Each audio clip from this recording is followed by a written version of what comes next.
देवळाचा जो आवार आहे त्या आवाराच्या आसपास कोणतरी धावतंय आणि ते कळत होतं की 4 पायावर धावणार नाही आहे कोण, 2 पायांवर धावतंय. रात्रभर ते धावत होतं. पहिल्या दिवशी दोन्ही किल्ले बघितले, गावात झोपलो. मस्त जुनं घर होतं शेणाने सारवलेलं. आणि असं म्हणतात, तुलाही माहीत असेल गावात, की वाटेत दरवाज्यात वाटेत वरांड्यात झोपायचं नाही, ती जागा आपण सोडायची असते येणाऱ्या जाण्यासाठी. पण आपल्याला घरातले सांगत नाही कोणाच्या येण्यासाठी. निसर्गात फिरताना ना एकमेकांशी गोष्टी सगळ्या जो कनेक्टेड असतात. सो आपल्याला अलर्ट राहायचं. आपण ज्या वेळेला फिरत असतो तर आपल्या डोक्यात असतं की भूतांची भीती. तर असं एक थोड्या वेगळ्या अँगलने विचार केला की अरे आपल्याला देवांना पण जास्त घाबरलं पाहिजे. बरोबर. आम्ही काय केलं ना, एका ठिकाणी एका टेकडीवर चढलो आणि टेंट लावला. तसं आम्हाला आवाज येतोय,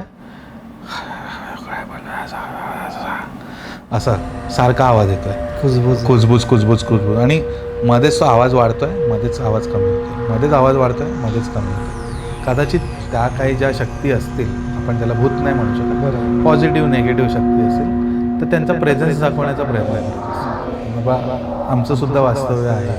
आपल्या दोघांमधलं डिस्टन्स जर 1 किलोमीटर आहे, मी पूर्वेला आहे, तू पश्चिमेला आहे, मी तुझ्या इथून सरळ चालत जातो तर मी सरळच बाहेर निघेन किंवा अजून पुढे निघेन. तर मी इथून चालत जातोय ना, मी थोड्या वेळाने परत इथून इथेच येतो. तर आम्ही आवाज दिला ना, तर आम्हाला जोरात रिटर्न आवाज आला की कोणतरी आवाज देत आहे. असं बाईसारखा आवाज होता. त्यांनी काय सांगितलं की तुम्ही ही पायवाट दिसते ना, ती सोडायची नाही, प्लस मागे वळून नाही बघायचं. मागे वळून बघू नका, पायवाट चुकाल तर मग किडे ना. म्हटलं चालायला सुरुवात केली आम्ही. इथून दरवाजापर्यंत गेलो असो, मागे वळून बघितलं ना, ते काय ते होतं ना, ते काका होतं. आणि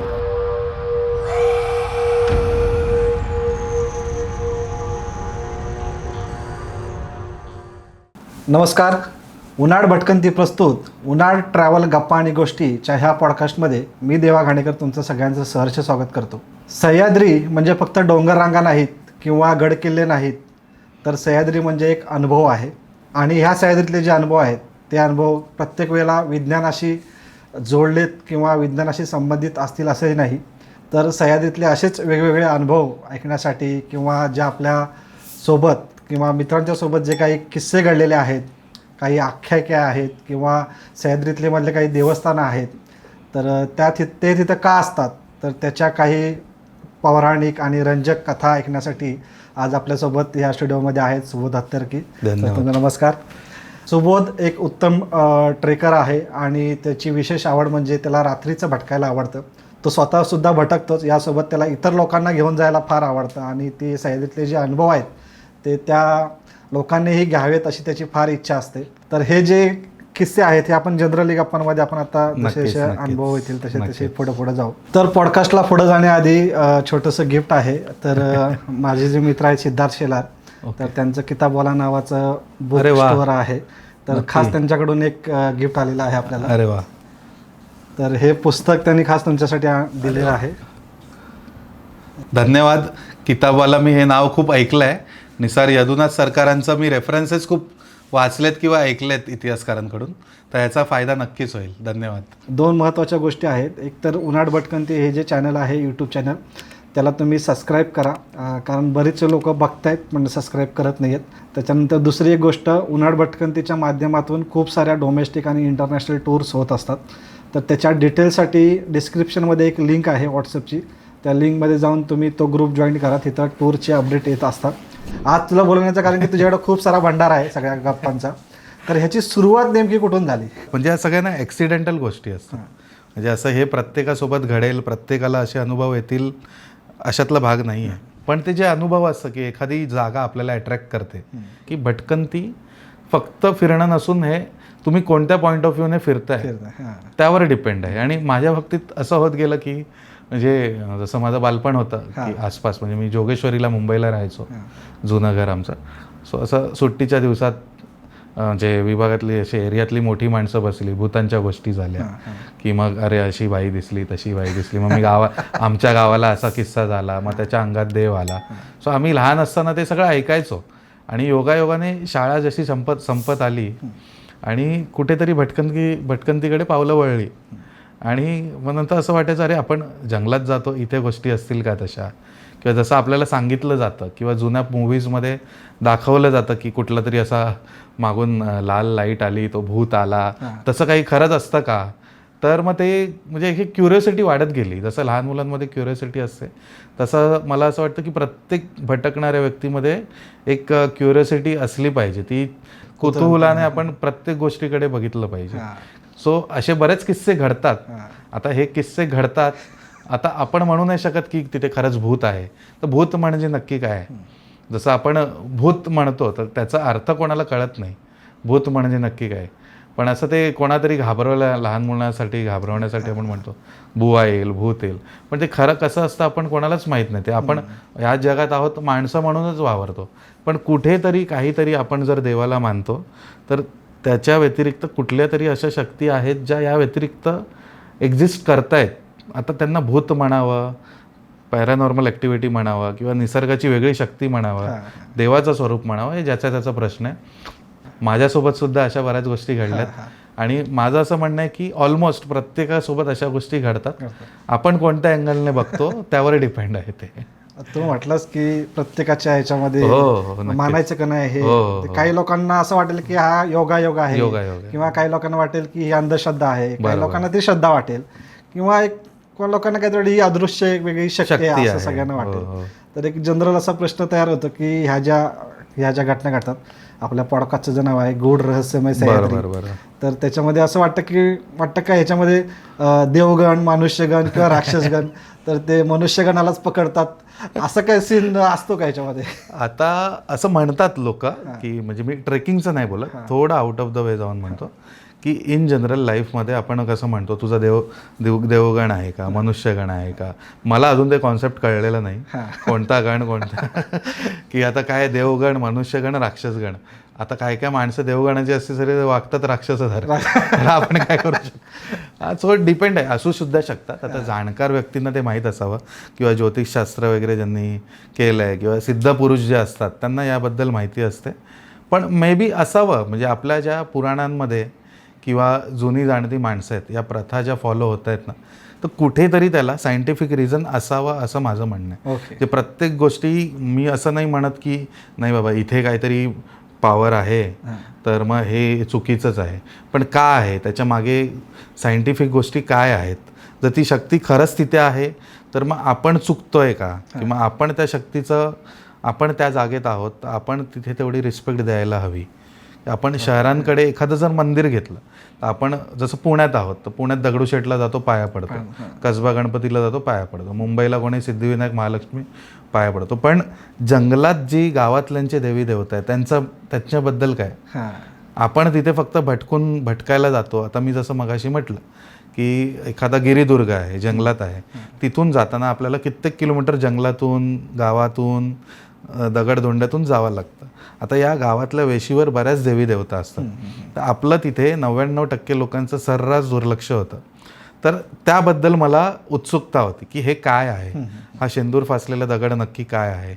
किंवा गावातली लोक जर आपल्याला म्हणतात की रात्रीचं तिकडून जाऊ नका, जरी दिवसाचं जाते तर या वाटेने जाऊ नका, त्या आंब्याखाली थांबू नका, त्या विहिरीजवळ जाऊ नका, तर ते का म्हणतायत, तर ते मला जाणून घ्यायचं असतं. स्थानिक देवदेवता ज्या आहेत, देवी देवता असतील किंवा अजून दुसरा विषय असेल ज्याला कॉमन माणसं भूत म्हणतात, गावाकडे काय वेगळं नावं असतील, तर का असतं तसं? किंवा मग आता आपण म्हणतो नाही की काही ठिकाणी दाखवतात जसं सिरियलमध्ये वगैरे, विहिरीवर कोणीतरी जीव दिलेला असतो, तिथे जायचं नाही, मग ती बाई दिसते.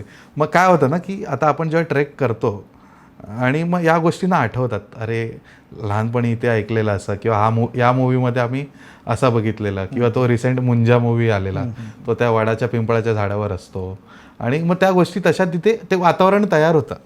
ते आपण जेव्हा जंगलात असतो एखाद्या ठिकाणी, अशा सगळ्या गोष्टी आहेत. या आहे का? मी त्याच्या आधी तुला एक सांगतो की माझ्या बाबतीत एक छोटासा किस्सा घडला होता की ठाणे नाशिक हायवेवरती एक किल्ला आहे, मी आता नाव नाही सांगत, त्याच्या पायथ्याला एक मंदिर आहे छोटंसं. त्या मंदिरात आम्ही सकाळी 4 वाजता पोहोचल्यानंतर 1-2 तास झोपून मग रेस्ट करून निघायचं होतं. तर त्या मंदिरात झोपलेला माझ्या एका मित्राच्या छातीवरती कोणतरी बसलं आणि त्याचा गळा दाबतोय, असा सीन तो झाला होता. असं म्हणजे त्याला जाणवलं आणि तो खूप खडबडून जागा झाला, ओय ओय ओय ओरडतला. ते सगळेजण घाबरले. त्यानंतर कोणाला झोप नाही लागली, पण ती सकाळ होत होती. असा एक किस्सा घडला. पण मग तू जसं लोकेशन सांगितलं ठाणे नाशिक हायवे, आणि ते मंदिर आणि त्या मंदिरात घडलेला किस्सा. सो तो कदाचित माझ्यासोबत जे घडलं आहे तर तिकडचंच असावं. आणि मग ते आम्ही वाचलो आहे त्यातून. कारण त्याच भागात एक किल्ला आहे, तिथे आम्ही रात्री पायवाट चुकलेलो, माझा मी आणि मित्र आहे साई प्रसाद. आम्ही तो ट्रेक नाईटला सुरुवात करायचा विचार केलेला.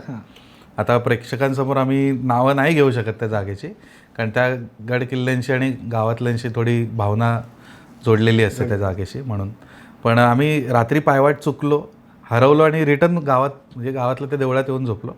गाव आणि किल्ल्याचा पायथा आहे, याच्यामध्ये ते मंदिर आहे, म्हणजे अगदी किल्ल्याच्या पायथ्याला आहे. आणि रात्रभर म्हणजे असं होतं की देवळाचा जो आवार आहे त्या आवाराच्या आसपास कोणतरी धावतं आहे आणि ते कळत होतं की 4 पायावर धावणार नाही आहे, कोणतरी 2 पायांवर धावत आहे. रात्रभर ते धावत होतं.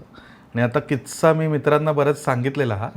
आणि आम्ही रात्रभर जागा होतो, म्हणजे वॉशरूमला लघवीला जायचं तर बाहेर जायची हिंमत नाही आणि देवळात तर काय बाबा ऑप्शनच नाही. आणि रात्रभर आम्ही ते असंच बसून होतो त्या म्हणजे देवळाच्या बाहेर, म्हणजे त्या अंगणात न्यूजपेपर टाकून असंच पडून होतो की बाबा तो आवाज थांबेल. आणि सकाळी थांबल्यावर म्हणजे सकाळी आवाज थांबल्यावर आम्ही तो ट्रेक सुरू केला. आणि त्याला जोडून म्हणजे आता तू म्हटलं की छातीवर बसलं, होप म्हणजे आम्ही त्याच्यातून वाचलो. नशीब तसं जर तिकडचं ठिकाण असेल तर. पण असंच आहे, पुण्याच्या लोणावळ्याच्या आसपास एक किल्ला आहे, तिकडे आमच्यासोबत असंच झालं की 2 दिवसाचा ट्रेक होता. पहिला दिवस ते 2 किल्ले बघून गावात थांबायचं, दुसऱ्या दिवशी कर्जतच्या दिशेला उतरायचं. तसा तो पहिल्या दिवशी 2 किल्ले बघितले, गावात झोपलो. मस्त जुनं घर होतं शेणाने सारवलेलं. आणि असं म्हणतात, तुलाही माहीत असेल गावात, की दरवाज्यात वरांड्यात झोपायचं नाही, ती जागा आपण सोडायची असते येणाऱ्या जाण्यासाठी. पण आपल्याला घरातले सांगत नाही कोणाच्या येण्या जाण्यासाठी, तसं ते आपल्यापासून लपवलं असतं. तर आता ऑब्व्हियसली ग्रुप मोठा होता. तर ती आमची ती होती मुलगी, ती राजश्रीताई म्हणून, ती बोलली आम्ही तिघी झोपतो इथे. तर ती मुलगी होती ना, ती रात्री किंचाळून उठली अक्षरशः. आणि कसं आहे की गावात झोपलो तरी कसं ते कौल असतं माहिती आहे ना, कौल ते प्लास्टिकचं लावलेलं असतं, तर थोडा एक उजेड असतो रात्री, हलका थोडासा उजेड येत होता, डिम लाईट, जे कळत होतं की माणसं आहेत अशी. तर उठून बघतो तर 2:30 वाजलेत आणि तिच्याकडे टॉर्च मारली ना, तर ती अशी उठून बसलेली, केस पुढे आहे. आणि हलवतं काय झालं तर ते तिला असं हलवल्यावर तिला एकदम ती दचकली, अरे काय झालं.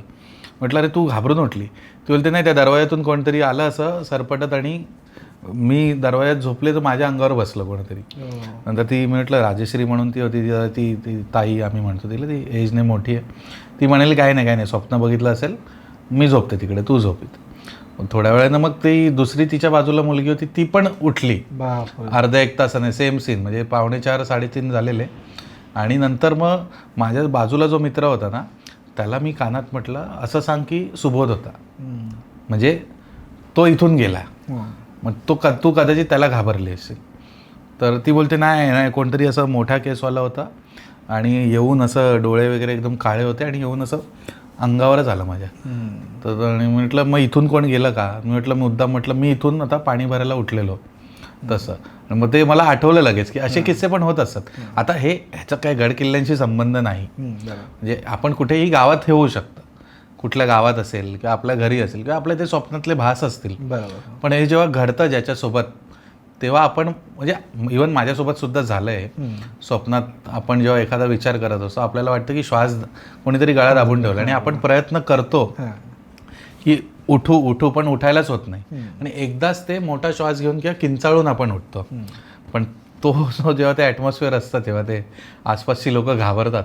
तर तो असे किस्से होत असतात.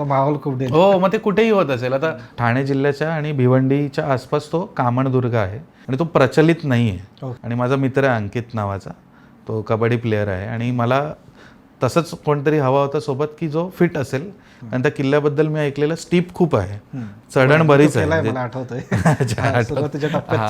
चढ खूप आहे. आणि तो असा आय थिंक ऑक्टोबर-नोव्हेंबरचा महिना असेल. आणि मी असं जिममध्ये वर्कआउट करत असताना विषय काढला मित्राजवळ, माझ्यासोबत वर्कआउट करायचा मयुरेश नावाचा मित्र. त्याला म्हटलं अरे मी आणि अंकित ना, माझा मित्र आहे, आम्ही चाललो आहे उद्या कामणदुर्गला. तो बोलला ठीक आहे आपण जाऊ. ठीक आहे. आणि त्याने मला आठवत होतं की हेवी वर्कआउट केलेला. तेव्हा तो 90-95 किलोचा असा बल्की होता एकदम. तो मयुरेश. आम्ही ट्रेक सुरू केला, चढ सुरुवात झाली, वरती पोचलो आणि असं झालं की आता ऊन खूप वाढलं आहे. आणि तो रॉक पॅच चढून पण आम्ही वरती गेलो आणि असं ठरवलं की आता जास्त त्या तिथे जाऊया नको बाले किल्ल्याला, कारण उतरायचं पण आहे, किती वेळ लागेल आपल्याला माहीत नाही. आणि काय झालं की तो मी आणि अंकित आमचा रेग्युलर बेसिसवर ट्रेक चालू असायचे तेव्हा. पण तो जो मयुरेश होता तो भले जिम करत असेल तरी ती बॉडीला सवय नव्हती. तर मग तिथे उतरताना तो मला बोलला की मला नाही जमत आहे. आणि आम्ही उतरायला 10% सुद्धा सुरुवात केली नव्हती. तर त्याने मला सांगितलं नाही जमत आहे. मी म्हटलं ठीक आहे, आपल्याकडे वेळ बराच आहे, 4-5 तास आहे अंधार व्हायला. सो आपण आता आम्ही चढून गेलो आहे 3-4 तासात, उतरायला 2-2.5 तास. तर तो बोलला की नाहीच होत आहे मला. आणि हे त्याची सुरुवात झाली ना, आणि हळूहळू ना त्याच्या बोलण्यात फरक जाणवायला लागला की हा जसा माझ्याशी जिममध्ये रोज बोलतो ना त्या टोनमध्ये बोलत नाही आहे. मी ओके ठीक आहे, होईल, तुझा पहिला ट्रेक नसला तरी कमी ट्रेक झालेत, आपण करू काय ना काय. रॉक पॅच कसा तरी उतरवलेला सपोर्ट करून, आणि तो घामाघूम झालेला, आम्ही सुद्धा थकलेलो. आणि पाणी खाली उतरेपर्यंत एक बॉटल सर्वांकडे होतं. आता या भाईने काय केलं की आमचं सुद्धा पाणी प्यायला लागलं. तर मग हळूहळू त्याला आम्ही एक 10 मिनटं वगैरे खाली उतरवलं. तिथे तो बोलायला लागला की मी नाही येत आता खाली. मी म्हटलं का नाही येत? तो बोलतो की नाही मला जमतच नाही आहे, म्हणजे मी आता गिवअप केलं पूर्ण. म्हटलं ठीक आहे, गिवअप केलं ना, आपण पुढे तर नाही गेलो, आपण रिटर्न जायचं आहे. नाही, मी आता घरी जायला पण गिवअप केलं आहे. तर मी अंकित आणि मी एकमेकांकडे बघितलं. आम्ही असंच म्हणजे इशारा केला की शांत राहूया आता. आणि आम्हाला जाणवतं की हा वेगळा काहीतरी बोलतो आहे. हा जसा रोज माझा मित्र माझ्याशी बोलतो तो त्या पद्धतीने नाही बोलत आहे, पण तो आम्हाला आयडेंटिफाय करतो आहे, मला आवाज देतो आहे, अंकितशी पण बोलतो आहे. तर मग नंतर फ्रूट्स होते, त्याला फ्रूट्स दिले. त्याला जेवढं खायला देतो तेवढं कमी पडतं आहे. पाणी देतो, पाणी संपत आलं. आमच्याकडे टॉर्च नव्हती. मी जसं म्हटलं ना तेव्हा ट्रेकिंग चालायची म्हणजे असं नाईटचं काय नाही ना, अंधार व्हायच्यात खाली यायचं वन डेमध्ये. आणि मला आता थोडं मेंटली ना मला पण थोडं असं गरगरल्यासारखं व्हायला लागलं की आता सगळं संपलं आहे आपलं. तर ह्याला माझ्याकडे पहिला टास्क होता की ह्याला खाली उतरवायचं. आता पुढचं पुढे. नंतर ह्याने एका ठिकाणी येऊन हा बोलला ठीक आहे. त्याला मी संत्रा वगैरे होता आमच्याकडे जे काही ते खायला दिलं. 10 मिनटं चालला आणि ह्याने डायरेक्ट अंगा टाकला, खाली बसला. खाली बसून तो उठायचं नाव नाही घेत आहे. आणि लहान मुलं कसं हट्ट करतात तसं तो करायला लागला. आणि माझं असं झालं ठीक आहे चल, हा माझा जिममधला मित्र आहे. फक्त जिममध्ये आम्ही 1-1.5 तास एकमेकांना ओळखतो. कदाचित हा घरी असाच वागत असेल, हट्टीपणा किंवा आउट ऑफ कम्फर्ट झोन आलो आता आपण. सो ह्याला ते जमत नसावं. मी तो पण प्रॅक्टिकल विचार केला. कुठेच घाबरण्याचं कारण नव्हतं. भीती एकच वाटत होती की ह्याला काही होऊ नये इथे. तर ह्याला काय झालं तर मग नेणार कसं, म्हणजे हे 90-100 किलोचा माणूस न्यायचा कसा एवढा खाली, ती भीती होती. बाकी असं की बाबा खाली गाव दिसतंय आम्हाला, पण आम्हाला माहिती आहे गावापर्यंत पोहोचायला जर नॉनस्टॉप जरी गेलो तरी 2 तास लागणार आहेत. आणि वर बॉम्ब जरी फोडला तरी खाली आवाज जाणार नाही, ते एवढ्या वर येते कामणदुर्ग. तो उठायचंच नाव नाही घेत आहे. त्याला आम्ही उचलतो, अरे उठ उठ. तो बोलतो नाही क्रॅम्प आले पायात, क्रॅम्प आले. मी तेही मान्य केलं, चल तू हेवी वर्कआउट केलं आहेस काल, क्रॅम्प आले असतील, एक काम कर तू झोप. मग अंकित, मी जसं म्हटलं कबड्डीचा तो प्लेयर आहे, त्याने ती स्ट्रेचिंग वगैरे केली पाय वगैरे आणि असं थोडं रिलॅक्स झालं. मग नंतर तो पूर्ण घामाघूम झालेला, घाबरून घामाघूम होतात ना तसं, म्हणजे त्याला कळत नव्हतं काय होतं आहे. मध्येच 10 मिनिटांनी मला असं जाणवलं तो आधीसारखा वागायला लागला, जसं तो रेग्युलर वागतो. की अरे आपण मग थांबलोय कशाला एवढं, आपण जाऊया, जास्त आराम नको करूया, आता आपण नॉनस्टॉप जाऊ. परत अंकित आणि मी एकमेकांकडे बघितलं की ठीक आहे, म्हणजे हा भानावर आला आहे. आता हाच जर म्हणतोय की आपण जाऊया तर आपण खरंच निघून जाऊया, आता थांबण्याची गरज नाही. ह्याला कॉन्फिडन्स आला आहे. मग 15 मिनटं झाली ना, हा झोपला खाली पूर्ण की आता काय मला जमत नाही आहे, तुम्ही मला सोडा. आणि सगळं ते गवत आणि ते सगळं त्याच्या अंगाला चिकटलेलं. नंतर माझं असं झालं की आता अति होत आहे. आणि तिथे चिडणार कोणावर, त्याच्यावर चिडून आम्ही टाकून तर निघून नाही जाऊ शकत. माझ्याकडे ना माझी सवय आहे, मी ना ते सायकलिंगचे ग्लोव्ज आहे ना ते हातात घालतो. आपल्याला जर पुढे जर चालायचं आहे ग्रुपच्या पुढे तर काठी असते किंवा झाडं वगैरे बाजूला करायची झाली तर काटे लागणार नाही.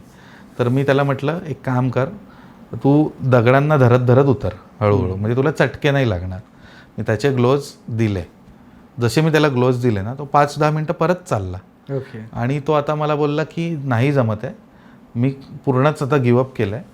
आणि त्याने काय करावं, त्याला उभं राहून चालता येत नाही ना, म्हणून त्याने ढोपरावर चालायला सुरुवात केली.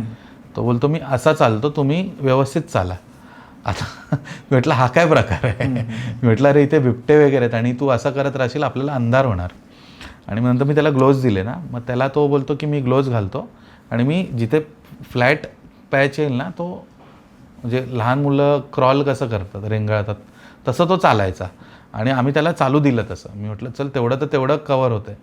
जे जर तो म्हणतोय की त्याचे मांड्या दुखत आहेत, काय होत आहे, आणि मी म्हटलं चाल तू. आणि मग त्याचं सगळं अंगाला गवत लागलंय आणि ते आम्ही साफ पण नव्हतं करत. म्हटलं जाऊ दे, चल ह्याला आधी खाली उतरवूया. नंतर एकदा ट्रेनमध्ये बसवलं ना, मग हा ह्याच्या घरी, आपण आपल्या घरी. नंतर तो ते ग्लोव्ज घालून चालतोय ढोपरावर आणि असं हातावर. नंतर मग मध्येच बोलतोय की आपण एवढं स्लो का चालतोय, आपण पटापट जाऊया. सो आम्हाला असं कळलं की आता हे काहीतरी अति होत आहे, त्याच्या भूमिका चेंज होते. हां, अति होत आहे.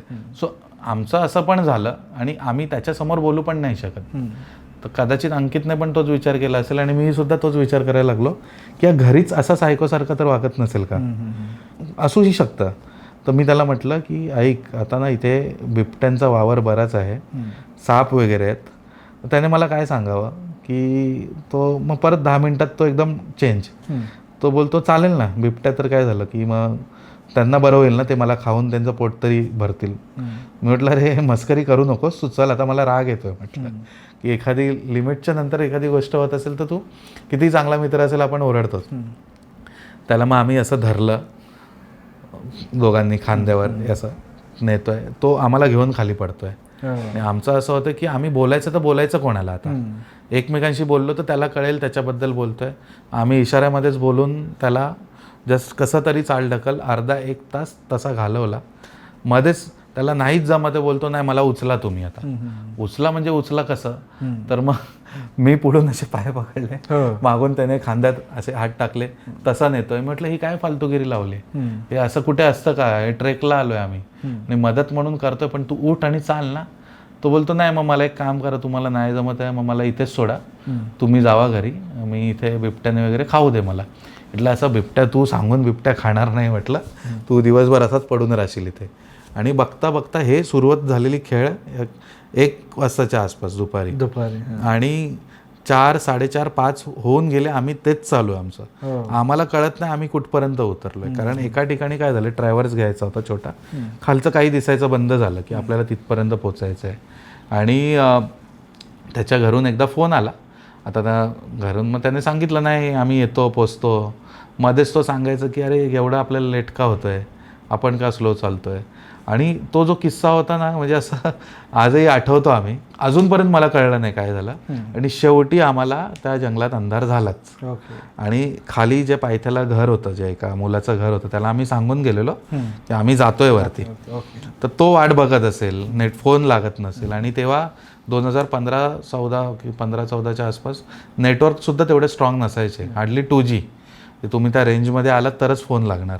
आणि तो मोबाईल पण साधा होता माझ्याकडे, आठवतं सॅमसंगचा, मागे छोटासा फ्लॅश आणि छोटासा 2G VGA कॅमेरा काय असतो तो होता. आणि त्याला मी ओरडलो, म्हटलं हे काय चालू आहे तुझं. आणि मग तसं झालं की तुम्ही माझ्या अंगावर कसं ओरडू शकता, ते तो वेगळ्याच अँगलने बोलायला लागला. आणि शेवटी असं झालं ना की 8 वाजले आम्हाला खाली येईपर्यंत गावात. आम्ही उतरायला सुरुवात केलेली दुपारी 1 वाजता आणि तो 2 तासाचा पॅच उतरत येण्यासाठी आम्हाला 8 वाजले. आणि खाली बघतो तर गावातली लोकं जमा होती, कारण त्यांना कुठून तरी ते टॉर्च म्हणजे मोबाईलचा फ्लॅश जो होता ना तो दिसलेला आमचा. आणि ते ओरडले आम्हाला, तुम्हाला कळतं का, आम्ही सुद्धा रात्रीचं जंगलात जात नाही कारण बिबटे आहेत त्या भागात. अशा गोष्टी घडतात पण आपल्याला कळत नाही की काय होतं त्या बाबतीत, आणि त्याचा सुगावा लागत नाही की कशामुळे घडलंय ते. नॉर्मल भूमिकेत पण यायचा आणि मध्येच वेगळंच. हो, तुला असं एट द एंड पॉईंट असं वाटतं का की ह्याच्यामध्ये कुठली तरी तेवढ्या वेळासाठी ती शक्ती घुसली होती वेगळी? मे बी असू शकतं. कारण काय असतं ना की आपण एखाद्या ठिकाणी जातो, जसं आपण देवळात गेलो तर आपल्याला पॉझिटिव्ह वाटतं. बरोबर. किंवा एखाद्या, आता आपण म्हणतो की स्मशानाच्या, आता आपण म्हणतो का कोणाला हे चल जरा स्मशान जाऊन चहा पिऊन येऊया, नाही ना, त्या वाईब्स वेगळ्या असतात. किंवा एखादी आपली नावडती जागा असते तिथे. तसं हे गड किल्ले जे असतात ना, तिथे बरेच युद्धसुद्धा झालेत. प्रत्येक एक ऑरा असतो, त्याच्यात कदाचित आपल्याला तसे अनुभव येऊ शकतात. भले ते आपल्या घरी असू दे. आता आपण असं नाही की प्रत्येक पाहुण्यांच्या घरी गेल्यावर आपल्याला रिलॅक्स फ्रेश वाटतं. काही ठिकाणी असं वाटतं अरे इथून निघूया आपण. सो ती कुठेतरी ती नेगेटिव्हिटी असते, त्याला आपण भूत वगैरे नाही म्हणता येणार, पण ती पॉझिटिव्हिटी आणि नेगेटिव्हिटी आपण म्हणू शकतो. काही ठिकाणी गेलो तर आपल्याला असं वाटतं तासनतास बसून राहावं इथे, सो तसं मला जाणवतं की नाही बाबा इथून निघा आता, ते जास्त थांबून अर्थ नाही या ठिकाणी. त्याच विषयाकडे मी येणार होतो. ऍक्च्युली रक्षक देवता जे म्हणतात, रक्षण देवता, त्याच्यामध्ये आपल्याकडे म्हणायला गेलं तर गवळदेव आहे, हो नक्कीच, म्हसोबा आहे, हो हो खोकलाई देवी आहे, बरोबर, जे आपल्या वाटेत वेगवेगळ्या ठिकाणी मिळतात. हो तर त्या पाठीमागची श्रद्धा नक्की काय असते? नक्की. तर याच घटनेला मी संलग्न जरा सांगतो की कदाचित असं झालं असावं. मी माझ्या मित्रांना पण सांगतो, ट्रेकला माझ्यासोबत जी लोक येतात त्यांना सुद्धा मी सांगत असतो की बघ आता आपण ट्रेकला गेलो किंवा भटकंतीला गेलो, तो वॉशरूमला जायचं असेल तर तिथे काही अशा सुविधा नसतात. काही बऱ्याच ठिकाणी आपल्याला जंगलातच जावं लागतं. पण जेव्हा आपण जंगलात जातो ना, तर आपण ज्या ठिकाणी वॉशरूमसाठी जातो आहे ते मी लोकांना सांगतो की दगडावर करू नका, एखादं झाड असेल झाडावर करू नका. कदाचित ते स्थानिक गावकऱ्यांची ती श्रद्धा असेल, ते त्यांना पूजत असतील किंवा त्याच्यात तो रक्षण किंवा राखणदार क्षेत्रपाल असावा. तिथे आपल्याकडून काय बाधलं नाही पाहिजे. चुकीचे शब्द काही वापरू नका. जर आपण नॉनव्हेज खातो आहे तर एखाद्या देवळाच्या बाहेर खाऊ नका. मे बी तसं आमच्याकडून काहीतरी वॉशरूमला गेल्यावर झालं असावं, ते आम्हाला बाधलं असावं किंवा त्याने तिकडे जी शक्ती आहे त्याने ते प्रेझेन्स दाखवला असावा आम्हाला. असा कुठला किस्सा आहे का ह्या रिलेटेड? हो आहे ना.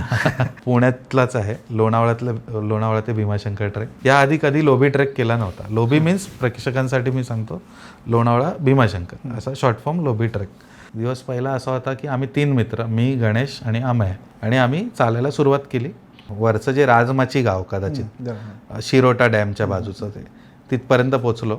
आता तिथे मॅपवर आम्हाला त्याने सांगितलेलं की तिथून असा तो वळसा मारून जावा लागणार तुम्हाला. पुढचा हॉल्ट होता कोंडेश्वर देवस्थान आहे जांभिवलीचं, तो हॉल्ट होता. इथे असं झालं की दुपार होऊन गेली ऑब्व्हियसली, तिथून पुढे कुसूरला पोचायचं होतं. पण पुढचा प्रवास माहीत नाही आम्हाला कसा होणार.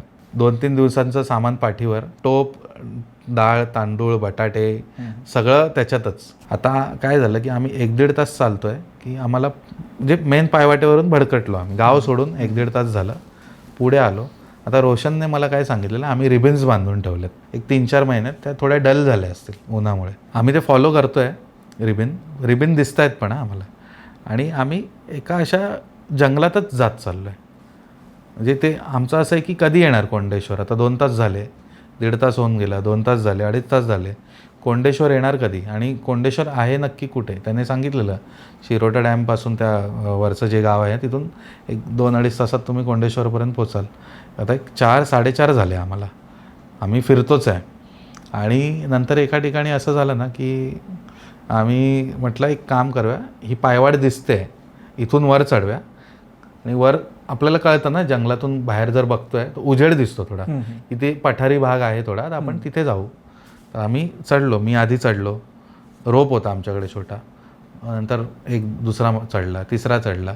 मग नंतर जो तिसरा होता तो चढायच्या आधी बॅग वर पार्ट्स केल्या.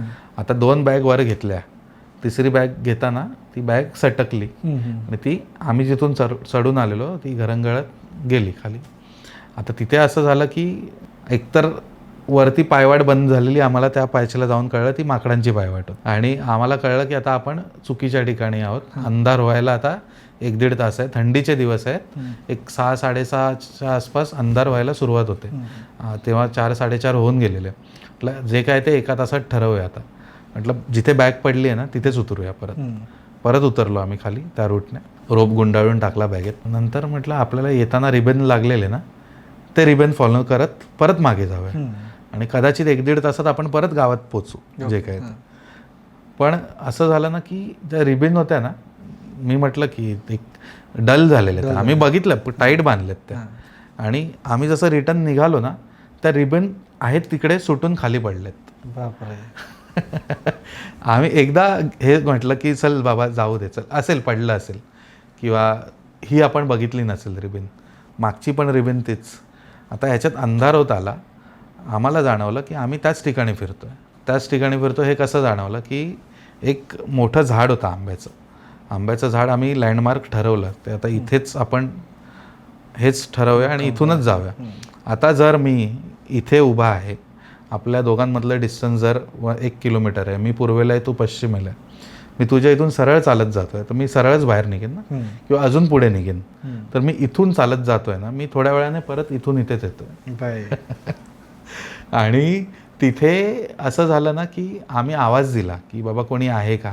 काय होतं ना की जंगलात रानात काय असतं की गाई गुरं सकाळी सोडलेली असतात, तर ती नाही रिटर्न आली ना तर ते लोक परत शोधायला येतात. म्हटलं कोणतरी आवाज ऐकेल, परत आवाज देईल रिटर्न. म्हटलं नाही झालं तर जंगलात थांबू. टेंट पण होता, थांबू जंगलात. पण म्हटलं इथे बरोबर वाटत नाही आहे थांबणं. थांबायचं असेल तर कुठेतरी पठार असलं पाहिजे किंवा पाणी असेल आसपास, तशा ठिकाणी थांबू.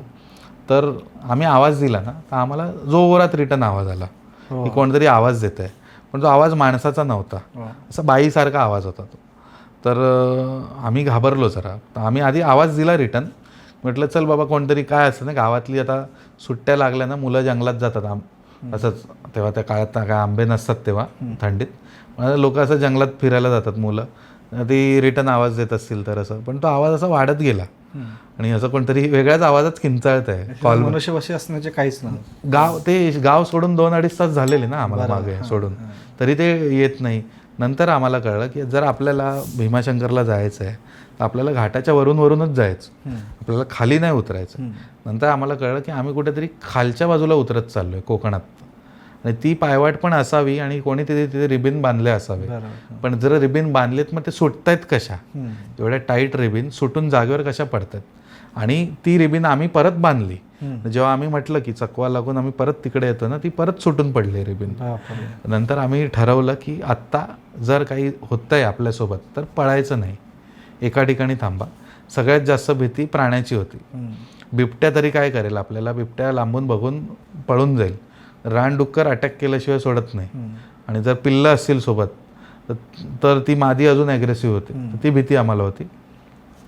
आम्ही काय केलं, तिथे ना एक दगड ठेवलं किंवा एक तिथे ना कोणीतरी असा प्लास्टिकचा तुकडा ठेवलेला त्या जंगलात लँडमार्कच्या इथे, की आता जंगलात कोण गेलं ना तुला माहीत असेल की लोक काय करतात, ती 2 लिटरची पाण्याची बाटली असते ना, ती अशी ती गोणपाटाच्या ह्याच्यात भरतात, ती ओलं करतात आणि घेऊन जातात. त्याचं काहीतरी ठेवलेलं.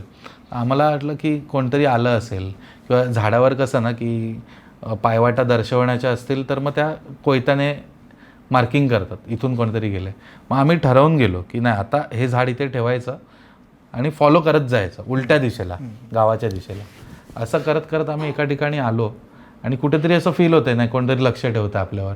का आता ती एवढं 3-4 तास झाला आम्ही तिथेच आहोत अडकलोत, तर नको नको ते विचार डोक्यात येतात. रात्र झाली तर, अरे इथे असं काहीतरी चित्र विचित्र दिसलं तर. आणि मग ते असं भीती वाटायला लागली आणि असं वाटतं कोणतरी आपल्यासोबत चालतंय. आणि असं करत करत आम्ही अंधार झाल्यावर ते शिरोटा गावात आलो. आणि गावात मग विचारलं की कुठे होती पायवाट. तर ते बोलतात अरे तुम्ही चुकून खाली कोकणाच्या कर्जतच्या दिशेने उतरायला चालू केलं, तिकडे जायचंच नव्हतं, तिकडे तुम्हाला ती पायवाट खाली जाते. आता हा पहिला दिवस झाला आणि मग नंतर आम्ही तो शिरोटा डॅमच्या शेजारी स्टे केला. आता दुसऱ्या दिवशी बरोबर आम्ही एकाने पायवाट दाखवली, कोंडेश्वरला पोचलो, कुसूर पठारावर पोचलो. दुसऱ्या दिवशी सकाळी वांद्रेखिंडीत चढलो, पलीकडे पढरवाडी क्रॉस केली आणि पढरवाडीच्या पुढे तुला कच्चा रस्ता माहीत असेल, एक तो कच्चा रस्ता आहे तिथे, एक तो असा तुटलेला बंगला टाईप लागतो, तिथून चालत जातो. तिथून भीमाशंकरपर्यंत वस्ती नाही आहे. मध्ये ते कमळजाई पठारावर एक छोटीशी वस्ती, पण ती थोडं पुढच्या बाजूला, मध्ये असं काही नाही आहे. तर तिकडचं असं झालं ना की आता आम्हाला एवढं माहीत होतं की पठार लागेल, दुसऱ्या दिवशी पठार लागणार, एक 4-5 तासांचं पठार लागेल आणि आम्ही भीमाशंकरला पोचायचं दुपारपर्यंत. आता त्या पठारावर ना आता लांबून, आता ते पठार तुला माहीत असेल कसं आहे, तर मी जर प्रेक्षकांना जर जसं व्हिज्युअलाइज करायचं आहे तर मी फोटो पण पाठवेन. आणि आफ्रिकेचे ग्रासलँड्स कसे असतात तशा टाईपचं ते पठार आहे. म्हणजे आपल्या तू उन्हाळ्यात जरी गेलात तरी गुडघ्यापर्यंत गवत असतं, पावसाळ्यात गेलं तर छातीच्या वर गवत असतं.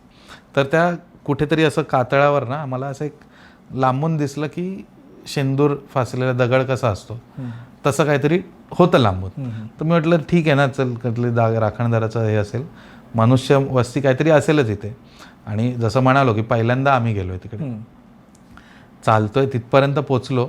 तिथे पोचताना आम्हाला कळलं की ते नाही आहे, जे लांबून दिसत होतं ते नाही आहे.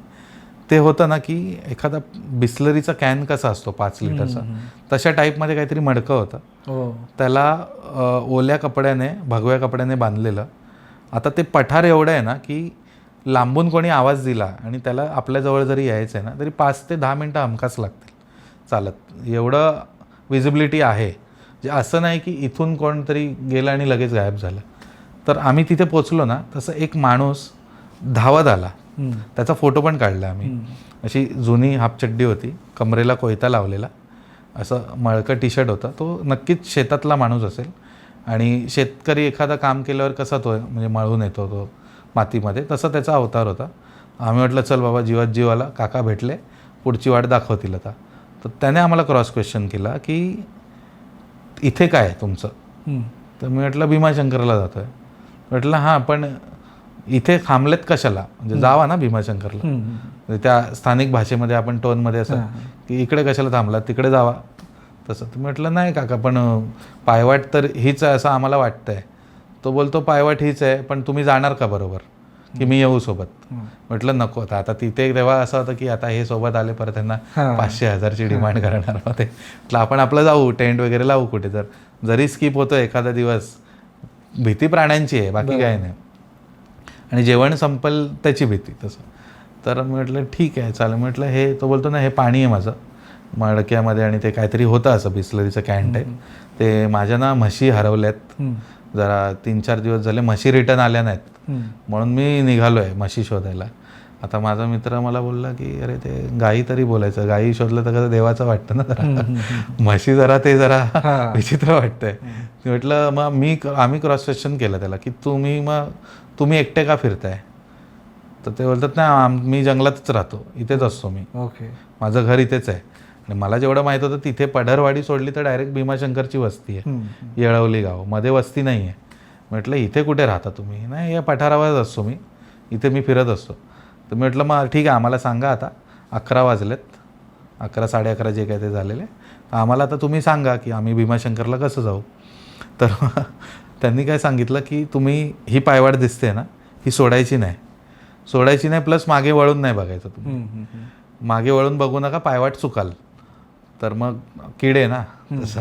म्हटलं चालायला सुरुवात केली आम्ही, आणि इथून त्या दरवाजापर्यंत गेलो असो, मागे वळून बघितलं ना, ते काय ते होतं ना, ते काका होते. आणि म्हणजे असं ते काय म्हणणार, अशी भीती पण वाटली, आणि तो एक स्पिरिच्युअल अनुभव असतो ना की कोणतरी वाट दाखवून गेला आम्हाला की आम्ही भीमाशंकराचे दर्शन घ्यायला जातो आहे, आणि कदाचित असं कोणतरी वाटाड्या देवानेच पाठवला. आणि देवाला कळलं आहे की आम्ही ऑलरेडी 2 दिवस भटकतो आहे चुकीच्या वाटेने तसं. आणि मग त्यांनी सांगितलेल्याप्रमाणे आम्ही बरोबर त्या वेळेत भीमाशंकरला पोचलो. आपण ज्या वेळेला फिरत असतो जनरली सह्याद्रीमध्ये, तर आपल्या डोक्यात असतं की भूतांची भीती, म्हणजे भूतांची भीती जसा आपला चर्चेचा विषय आहे. तर असं एक थोड्या वेगळ्या अँगलने विचार केला की अरे आपल्याला देवांना पण जास्त घाबरलं पाहिजे. बरोबर. नाही बघ, भूतांचे किस्से कधीतरी ऐकायला येतात किंवा कधीतरी कोणासोबत घडतात, पण देव आपण सकाळी उठल्यापासून देवाऱ्यात बघतो, विचार करतो, आपण काय अडचणीच असेल तर देवालाच हे करतो. सो माझं असं जेन्युइन आहे की जर भूत असतील तर भूतांना घाबरण्यापेक्षा देवाला घाबरलं पाहिजे, जेणेकरून माणसं चुकीची कामं करणार नाही. माझ्यासोबतच झालेलं आहे. एक रितेश कदम म्हणून माझे मित्र आहेत, 2016-17ची गोष्ट असेल. त्यांनी मला सांगितलं की तुझी बाईक काढ, आपण दोघं जाऊ आणि आपण नाशिकमधले 5 किल्ले करूया. तसंच एक अंजनेरी, त्रिंगलवाडी, कावनाई, रामशेज आणि अजून एक किल्ला होता. आता मग लगेच आठवत नाही आहे मला, पण अजून एक 5वा किल्ला होता त्यात. अंजनेरीला पोचलो ना आम्ही, तेव्हा सूर्यास्त होत आलेला, आणि सूर्यास्ताला ना नंतर अंधारात कोणी जात नाही किंवा वरती कोणी थांबत नाही. तर आम्ही म्हटलं ठीक आहे, आता दुसऱ्या दिवशी परत निघायचं आहे, तर हा इथून सनसेटला करूनच जाऊया. कारण ते आता तर वाटतं अजून स्ट्रिक्ट केलं असावं, वनविभागाच्या अंडर आहे ते फॉरेस्टची चौकी. बरोबर. आता आम्ही अंजनेरी संध्याकाळी चढायला सुरुवात केली. आता काय झालं, काही लोक उतरत होते खाली. आता आमचा ट्रेकिंगचा पेहराव होता, तर आम्ही त्यांना सांगितलं की बाबा आम्ही येणार आहे रिटर्न. आता आम्हाला, आणि फ्रँकली स्पीकिंग तेव्हा मी बिझी असल्याने मी काहीच प्लॅन केला नव्हता. म्हणजे मी त्या रितेश दादाला सांगितलेलं की तुम्हीच बघा सगळं. आम्ही चढत होतो, लोक उतरत होती, आम्हाला सांगवते रे रात्रीचं कुठे जात आहे. तसा आम्हाला एक माणूस येताना दिसला, खूप थकलेला माणूस होता, मळके कपडे होते, आणि त्याचा एक डोळा ना एक पांढरा होता पूर्ण, काहीतरी इजा झाली असेल, आणि एका डोळ्यानं पण त्याला असं नीट बघावं लागतो. तो आम्ही जसं वर चढलो ना, पठार लागतं पायऱ्या संपल्या, ते हनुमानाची मूर्ती आहे कोरलेली, तिथून वर चढतो, पठार लागतं, अंधार झालेला. तर त्याने आम्हाला अडवलं, आणि तो कळत होता गावातलाच माणूस आहे. तो बोलला कुठे जात आहे. आम्ही म्हटलं किल्ला बघायला. तो बोलता आता नाही, सकाळचं जावं, आता उतरा. म्हटलं हो मुंबईवरून आला, आता निघायचं आहे, म्हटलं आम्हाला बघू द्या. तर तो बोलला ठीक आहे, जाताय तर ना हनुमानाचं पावलाचं दर्शन घ्या. म्हटलं ठीक आहे. तर आपण काय डोक्यात असतं की असं कुठेतरी तुळशी वृंदावन असेल, पावलाचे ठसे असतील. आणि आता दिवसभर बाईक चालवत होतो आणि इथे तिथे तर मला पण रात्री थोडं प्रेशर आला. मी म्हटलं अरे यार जरा जंगल लागलं आहे, तर आपण जरा वॉशरूमसाठी जाऊन यावं लागेल. मला म्हटलं कुठेतरी, म्हटलं तलाव दिसतंय रे, तलाव. म्हटलं ठीक आहे, बॉटल घेतो आणि जरा जाऊन. तर म्हटलं ठीक आहे चालेल. पण मला हे बघायचं होतं की कुठे बाबा ते पायाचा ठसा वगैरे ते काय तसं. आणि नंतर मी जाऊन काम उरकून आलो, तो तिथे थांबून होता लांब. नंतर आम्ही तिथून बघतो तर पुढे त्या माणसाने आम्हाला सांगितलेलं की गडावर कोणच नाही आहे, तुम्ही दोघंच आहे आता. गावकरी पण खाली आले. वर ते सीतेची जी हनुमानाची गुहा आहे तिथे काही स्टॉल वगैरे लावतात लोक, ते लोक पण खाली आले. आता गडावर कोणी नाही आहे. आणि तिकडे असं झालं की नंतर मग त्याने मॅप बघितला असा, तो मला बोलतो तू काय करून आलास? मी बोललो वॉशरूमला जाऊन आला. बोलतो कुठे? तलावाच्या इथे. बोलतो तो तलावाच हनुमानाचा पायाचा ठसा आहे. आणि मी म्हटलं अरे बापरे, हे काय झालं? म्हटलं मला माहीतच नव्हतं, कारण मी जसं म्हटलं की मी त्या किल्ल्यांचा अभ्यास करून गेलोच नव्हतो. मी फक्त तो मला बोलला बाईक काढ, चल आपण जाऊया. आणि म्हटलं ठीक आहे. आणि नंतर मग त्याच्या पुढे पण असं झालं की त्या माणसाने सांगितलेलं की पुढे काही नाही आहे वरती तिकडे. आणि तो बोललेला गरज लागली तर मला माझ्या घरी या तुम्ही. पण आमचं असं झालेलं की माणूस थोडा म्हणजे विचित्र वाटतोय, तर असं नको, म्हणजे बरोबर नाही वाटत.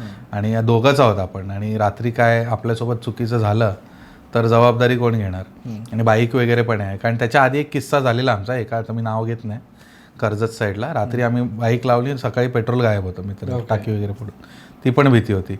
तर मग नंतर मग पुढे गेलो ना, तर अशी डीम लाईट पेटायला लागली त्या जे गुहा आहे ना तिथून. आणि घंटानाद जोरजोरात व्हायला लागला. तर मी म्हटलं आता काहीतरी झालं चुकीचं, आपल्याला म्हणजे शिक्षा नको व्हायला, देवाने कडक शिक्षा इथून. बघतो तर असा एक जटाधारी लांब जटा सोडलेला कोणतरी माणूस आमच्याकडे पाठ करून, आणि त्याच्या पुढून दिव्याचा उजेड येतोय. तो जोरजोरात घंटा वाजवतोय. आणि मी आज रितेश दादाला बोललो अरे तो माणूस जो गेला तो बोलला की तुमच्याशिवाय कोणी नाही वरती. मग हा काय प्रकार आहे? मग आम्ही कसं तरी हिंमत करत गेलो. तो माणसाने आमच्याकडे असं रागात बघितलं, एक असं लुक, तो मंत्र उच्चारत गेला. नंतर कळलं की वर ते एक आश्रम आहे, तू बघितलं असशील ना, ते एक ते गुहा टाईप आहे तिथे. हां, तर ते तिकडचा तो साधू होता. आणि नंतर म्हटलं आता अंधार तर झाला इथे, आणि त्या सगळ्या ह्याच्यात ना 2-4 तास कसे निघून गेले काय माहीत. त्याने सांगितलेलं इथे बिबटे पण सोडलेले आहेत, वनपरिक्षेत्र आहे, तुम्ही उतरा खाली लवकरात लवकर. आम्ही खाली उतरलो. म्हटलं अरे आता मुंबईला जाणं एवढ्या रात्री पॉसिबल नाही आहे, सो आपल्याला कुठेतरी मुक्काम करावा लागेल, किंवा जेवणाची व्यवस्था काय आहे. तर मग शेवटी आम्ही घर शोधायला गेलो कोणाचं तरी. तोच माणूस भेटला आम्हाला, बरोबर तोच माणूस भेटला. आणि त्याने आम्हाला असं झालं, आम्ही एकमेकांकडे बघायला लागलो. तो बोलतो मी बोललेलो ना तुम्ही याल माझ्याकडे बरोबर. आणि म्हटलं अरे काहीतरी वेगळं घडतंय, म्हटलं विचित्र घडतंय. आणि त्याने आम्हाला घरात घेतलं. हिंमत होत नव्हती, म्हणजे असं लाज वाटत होती की अरे आपण या माणसाबद्दल काय विचार केला, आणि एवढा चांगला माणूस निघाला. मग त्याने मग सांगितलं माझा मुलगा 10वीला आहे, आता परीक्षा देतो आहे, तो पण कामाला जातो, आणि मी वर फुलं वगैरे विकतो, आणि आता तुम्ही जेवून जावा. तर त्याने बिचाऱ्याने डाळ वरण भात आणि असं भाजी बनवून आम्हाला जेवायला दिलं. आणि मग ते आम्हाला असं ती एक असं झालं की आपण जसं मी जाऊन आता मी म्हटलं हनुमानाच्या पावलाचा ठसा आहे, तर तिथे जर समजा चुकून एखाद्या देवाचा दगड असता, वॉशरूमला मी गेलो असतो, तर ते किती गोष्टी बादल्या असतात त्या. तर म्हणून माझं असं म्हणणं आहे की कुठेतरी देवाला घाबरलं पाहिजे आपण. आतापर्यंत तू जे मुद्दे सांगितलेस ते जंगलातले सांगितले, किंवा भटकंतीचे तुझे अनुभव सांगितलेस, किंवा एखादा मुक्कामाचा किस्सा सांगितला. पण तिथं जाण्याचा प्रवास किंवा आदलामधला कुठलाही प्रवास, तर तसे काही किस्से तुझ्या ह्याच्यात घडलेत का? 2 किस्से आत्ता मला आठवत आहेत. आम्ही ना इथे देवकुंडसाठी जात होतो. देवकुंडला जायचं तर मुंबईतून रात्री बस काढायची, पहाटे पोचायचं, 2 तास आराम करून ट्रेक सुरू करायचा. आता तो पाली इमॅजिकाचा जो रस्ता आहे ना तो चांगला झाला आहे. तर तिकडे काय झालं की आम्ही मुंबईतून निघालो, शेवटचा पिकअप चेंबूरला केला, आणि मी ऑब्व्हियसली ट्रेक अरेंज केल्यामुळे ड्रायव्हरच्या बाजूलाच होतो मी बसून, क्लीनरची जी सीट असते. आणि मी खोपोलीपर्यंत गप्पा मारल्या, त्याने पण भूताच्या गोष्टी सांगितल्या, माळशेज घाटात दिसली बाई आणि हे ते. तो आसामचा होता ड्रायव्हर, पण मुंबईत गेले 20-25 वर्ष राहतोय. तो मला बोलला आणि ऐसा कुछ दिखेगा ना कभी किसी को बताने का नहीं, बाद में बताने का. मी बोललो ठीक आहे चलेगा. आणि नंतर मग तो खोपोलीच्या पुढे इमॅजिकल एक हॉल्ट घेतला. ते हॉटेल भूमिका म्हणून आहे, ते रात्रभर चालू असतं. ते तिथे आम्ही थांबलो, आणि पुढचा तो जंगलातला रस्ता सुरू झाला. आणि हे पण क्रॉस झालं, काय म्हणतात ते आपलं पाली सरसगड वगैरे, आणि तो पुढे जंगलातलाच रस्ता सुरू होतो. आता तिकडे काय आलं, वळणावळणाचा रस्ता आहे तो नागमोडी. दिवसाचं पण कोण नसतं तिथे, तर रात्रीची गोष्ट. आणि आमची एक टेम्पो ट्रॅव्हलर होती 26 सीटर. पुढे बसलेलो मी. आता एक टर्निंगला समोरून एक गाय चालत आली, ती गेली, क्रॉस झाली. मी नॉर्मल 1-2 मिनटं गाडी 100 मीटर पुढे गेली. एक पांढरी मांजर चालत गेली अशी अपोजिट साईडला गाडीच्या इथून अशी. ती गाडी स्लो, आता तो आतला रस्ता आहे म्हणून ते पळवत पण नाही असं 50-1 स्पीडच्या 50-60. नंतर तिसऱ्यांदा कुत्रा क्रॉस झाला त्या वळणावर. आणि चौथ्यांदा असं झालं ना की एक अशी टर्निंगला माणूस एक झाडाची झावळी म्हणू शकतो, नारळाची वगैरे, किंवा असं एखादं फांदी तोडून तो रस्त्यात घेऊन चालत येतोय बसच्या समोर, की आता रस्ता अडवणार आहे काय. मग तेव्हा मी म्हटलं रे बाबा थांबव त्याला, आता म्हणजे साईडने घे. नंतर मी म्हटलं रे काय आहे, म्हणजे बार सब पास सामने आ रहे ऐसा है. तो बोलतो कौन सामने आ रहा है. तर मी म्हटलं अभी तो ये आदमी आया. तो बोलतो हां. म्हटलं आता मांजर येऊन गेली, आता कुत्रा आला, आता गाय आली. तो बोलतो कभी आया. बोलतो मला नाही दिसले. म्हटलं अरे तू ही तो मुझे बोला था की ऐसा दिखेगा तो बताने का नहीं, म्हणून मी तुला सांगितलं नाही म्हटलं. तर तेव्हा कदाचित मग असं झालं असं, मी त्याला सांगितलं असं, मग त्याने तो घाबरला असता, त्याने चुकीच्या ठिकाणी कुठेतरी ठोकली असती. आणि ते कुठेतरी त्याच्याकडून मला आधीच सांगितलं गेलं की बाबा आधी सांगू नको असं दिसलं तर. तो असा एक किस्सा होता. आणि दुसरा किस्सा मी सांगून झालो आहे. पुष्कर मित्र आहे माझा, आम्ही जुन्नरला जातो तो बाईकने, आणि काही मित्र मुरबाडला वगैरे भेटणार होते, कल्याणमधले राहणारे वगैरे, शहापूरला राहणारे. आणि मग आम्ही मुरबाडपर्यंत एकत्रच होतो. तर माझी बाईक जी होती 2014ला, ती मागे पुढे दोन्ही डिस्क ब्रेक होते. तर पुष्कर मला बोलला मला बाईक चालवायची. तर म्हटलं नाही, पुढच्या रस्त्याला घे. मग कल्याणच्या पुढे तो रस्ता सुरू होता तिथे. मग त्याने बाईक घेतली चालवायला. आता काय झालं की 100 मीटरचं अंतर होतं. तर तिकडे कुत्र्याची ना हार्डली 3-4 दिवसांची पिल्लं असतात ना, अशी 4-5 पिल्लं एकाच्या मागे रस्ता क्रॉस करून जातात. तो मुरबाडचा रस्ता तुला माहीत असेल, म्हणजे जंगलातला. आता तो मोठा केला आहे. आधी 10-12 वर्षांपूर्वी प्रॉपर जंगलातला रस्ता होता. आता हा मला बोलतो ब्रेक मारू का. मी म्हटलं नको, मागे डिस्क आहे, तू चढव म्हटलं. तू चढव, मेलं तर मेलं, आपल्याला पडायचं नाही आहे. त्याला ते मला पण वाईटच वाटलं असं रे, एखादा प्राणी मरतोय तर. आणि बाईक होती, जास्त पण स्पीडला नाही, 45-50 असेल, कारण तो सिंगल रोड आहे, त्याच्यावर जास्त पळवून चालणार नाही. आणि रात्रीचे वाजले असतील तुला बोलू, साधारण 12:30-1 वाजले असतील तेव्हा रात्रीचे. आणि तेव्हा तो मला बोलतो नाही मी ब्रेक मारतो. आणि त्याने कचकन ब्रेक मारला. आणि मी काय केलं, साईडला गवतात उडी मारली बॅग घेऊन. आणि माझ्या पाठीला ट्रेकिंगची बॅग होती ना, आणि मी असं पडलो. आणि मला हा दिसतं हा घसपटत चालला आहे. आणि जसं ब्रेक मारला ना, एक पण कुत्रं नाही तिकडे. आणि मागून तुला सांगतो, जुन्नरवरून रोज ना शेतकऱ्यांच्या गाड्या येतात, APMC वाशी मार्केट किंवा पनवेलला हे सोडायला भाज्या. तो मागे ट्रक होता आमच्या, त्याने कचकन ब्रेक मारला. आणि त्यांचे ते पॉवरफुल लाईट असतात. तो आम्हाला बोलतो अरे तुम्ही का थांबलात. तो आम्ही म्हटलं अरे ते कुत्रे दिसले. तो बोलतो कुठे कुत्रे होत्या, माझी हेडलाईट एवढे मला नाही दिसले, तुम्हाला कोणते कुत्रे दिसले.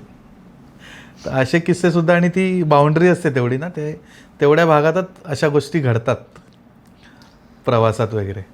किंवा तिथे काही ॲक्सिडेंट झालं असेल आधी कोणाचं, की आपण असं म्हणतो ना की कोणतरी लिफ्ट मागितली कुठल्या तरी, मग ती मला असं वाटतं की ती बाउंड्री असेल, त्या बाउंड्री पुरतात तसे अनुभव येतात आपल्याला. आता हा जो प्रसंग सांगितलास तो तुझ्या बाबतीत अचानक घडलेला आहे. तर एक माणिकगडच्या गुहेच्या बाबतीत पण तुझ्याकडे एक असा किस्सा आहे, तर तो नक्की किस्सा काय. आता माणिकगड ना आपला खोपोली खालापूर तालुक्यात आहे. बरं, खूप मोठा किल्ला. तुम्ही जर चालायला बराच वेळ लागतो. आणि मुंबई पुणे तुम्ही प्रवास करत असाल ना, तर तुम्हाला पश्चिमेला असा तो बैलाच्या कुबडासारखा दिसतो. खूप चांगला किल्ला आहे. आणि वर पाण्याच्या टाक्या मोठमोठ्या. तर तिकडे काय झालं की आधी 2घच जण होतो, मी आणि मित्र. जसं मी म्हटलं ते रितेश दादा तेच होते जे अंजनेरीवाले. आणि हे दुसरा दिवस होता आमचं. असं झालं की चला माणिकगड करायचं. आता माणिकगड ट्रेक तर सुरुवात केलं, पायथ्याला विचारत आम्ही गेलो. आणि कुठेतरी डायव्हर्जन आम्ही चुकलो असावं. आणि चालतोय येत नाही किल्ला. एंडला असं माहीत होतं की कुठेतरी तो वळसा मारून चढायचा आहे वर.